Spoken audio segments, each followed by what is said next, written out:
যে ভাগ্যটা বাঁচিছি দৌড়িয়ে, এইটা ভাগ্য আপনার। হ্যাঁ। দেখো আর কিভাবে এরকম হইলো?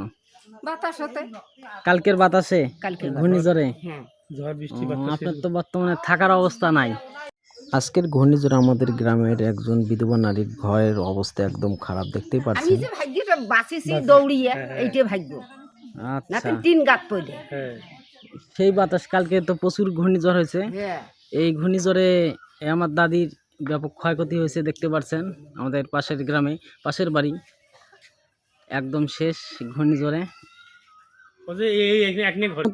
না থাকার মতো কোনো ঘর নেই, এই ঘরটাই শুধু ছিল তার সম্বল।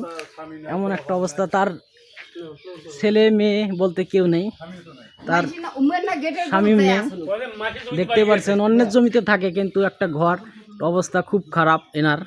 আপনি তো ওই যে এটা নিজস্ব জমি না, তাই না? অন্যের জমি নাকি? না, আপনার ছেলে মেয়েও নাই?